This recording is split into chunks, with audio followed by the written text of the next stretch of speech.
Thank you very much. Thank you for all.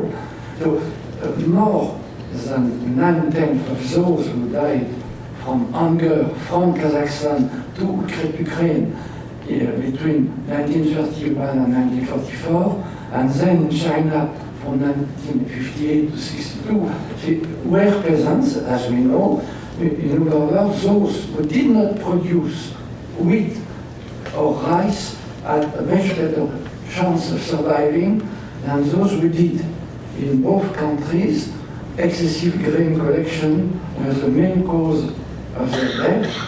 Both countries had implemented a brutal policy of industrialization and economic modernization at the expense of rural economy and society.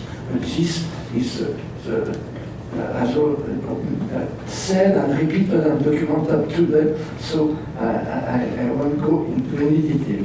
This is well known, and immediately a question arises: how could similar, almost identical policies be adopted and implemented by two sets of revolutionary leaders whose relationships with peasants had in the past been utterly different and not to say contrasted?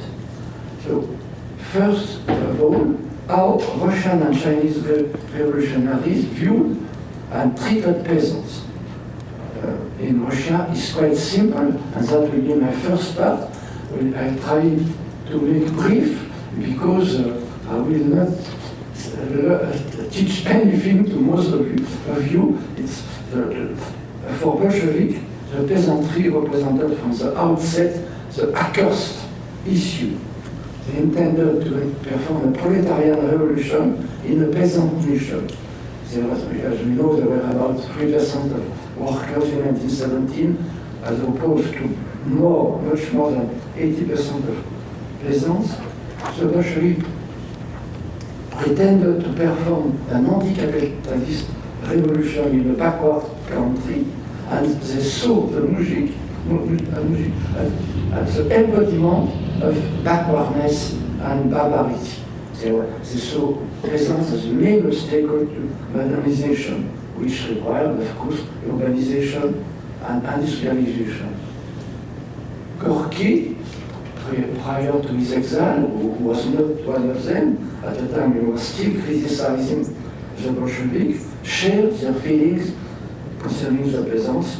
He lamented and denounced the crushing predominance of the illiterate village over the city, the bestial individualism of the peasant, and their its the peasantry.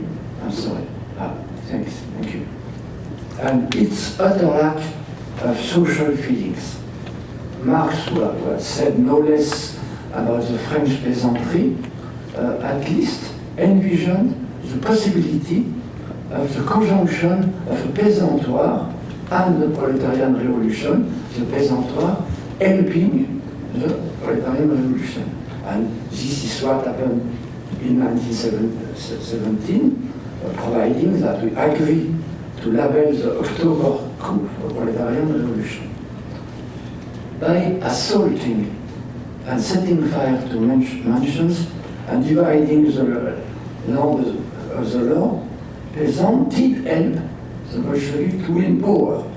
But of course they did so for their own ends, and in Lenin's word or views, to satisfy their petit bourgeois aspiration in order to own the land and multiply small parcels of Russian of land and Russian earth. Lenin, nevertheless, of course, as is well known, hastened to sanction this sharing of land in order to win the support of the peasantry. He even labeled Schmichka, I'm sorry for my pronunciation, worse than for English, that the so-called alliance of the peasantry with the proletariat, the latter being, of course, represented by a tiny bunch of intellectuals who led the party. He therefore approved a move he saw as ultimately dangerous, meaning the peasant access to individual pieces of land which should eventually interfere with the nationalization of land that he contemplated.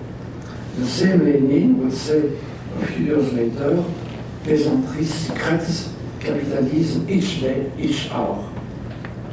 As for the peasant, of course, though they welcome Lenin décrit very early, as soon as he won power, sanctioning the seizure of manorial domains, they did not depart from their inveterate distrust of power, of any power, especially, as is almost always the case, any urban power.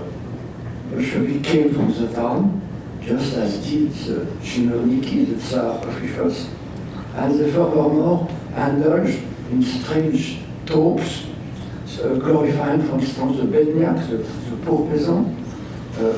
Few villagers thought highly of bedniaki, and bedniaki themselves, the poor peasants, hoped for nothing else than no longer being a bedniak, but becoming better off peasants, just like their more fortunate neighbors.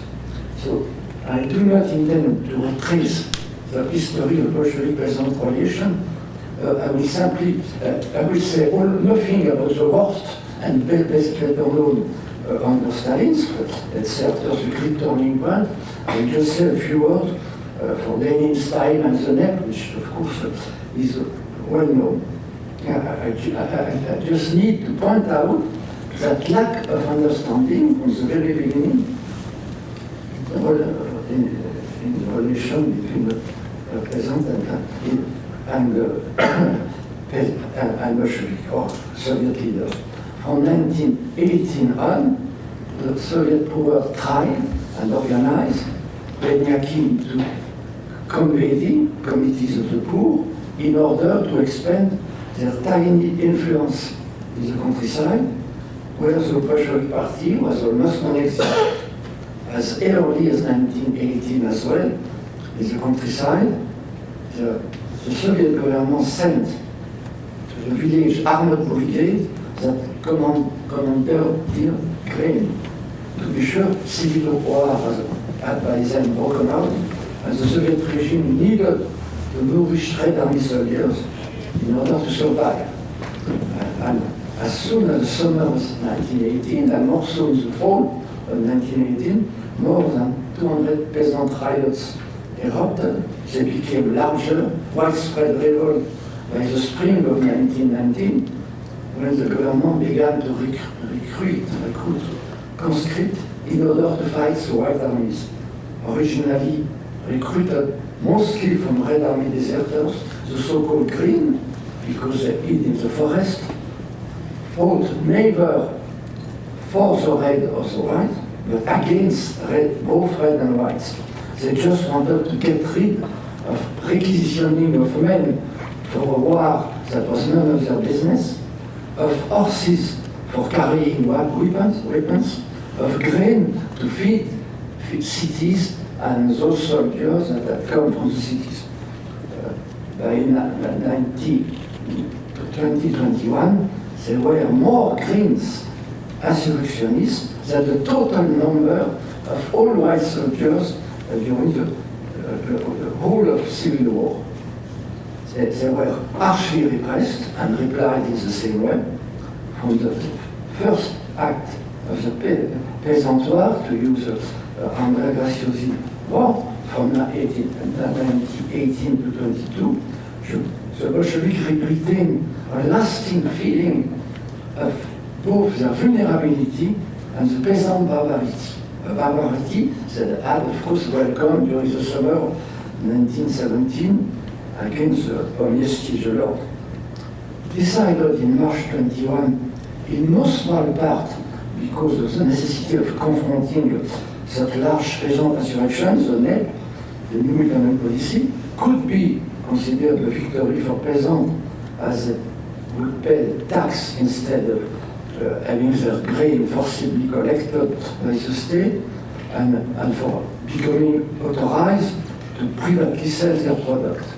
But rather than a peasant victory, the NEP was, as we know, at least a welcome respite between an awful past and a worst future. And it did not last long. The 1921-22 famine was still killing people in 1923-24. So that the net was mainly felt between 1925 and 27. I do not intend to analyze both the circumstantial in 27-28 as well as the long-standing reason explaining that the 1927 and 28 collection of grain were disappointing for the government, less than they expected. I merely recall that from the famous January 28 Stalin mission to Siberia and his teaching to his subordinates the art and manner of Bolshevik policies, the war in Peasantry was launched at least a few months later in 1928 and definitely in 1929. So that's also come to the second act of Andrea Graciosi, Great Peasant, Soviet Peasant War. Thereafter, of course, I will not say anything more. In quick succession came the great turning point of the fall of 29, collectivization, dekulakization, and during the following winter and spring, 1929 to 1930, Stalin said, when he launched a so-called extension of kulak as a class, he said kulaks, but he meant peasant, and in fact, he intended to tame the entire peasantry, beginning with the Sereniaki, the middle peasant, that he used to label kulak as soon as they proved reluctant to enter kolkhoz, or they showed any pity to the deported kulak. He wanted to exact a tribute from the peasantry as a whole, and the peasantry indeed replied by resisting as a class, except for the very few so-called activists who plundered kulak's home, furniture, and clothes. Under the Tsarist Empire, an abyss had already separated the two nations, peasant on one hand, official Russia, and the urban society on the other. From the 1940 on, the abyss became deeper. So now Chinese communists had been from the outset much closer to the peasant, much better disposed towards them, though in the end, the Chinese peasants were no less sacrificed by the Chinese communists on the altar of modernization and utopia.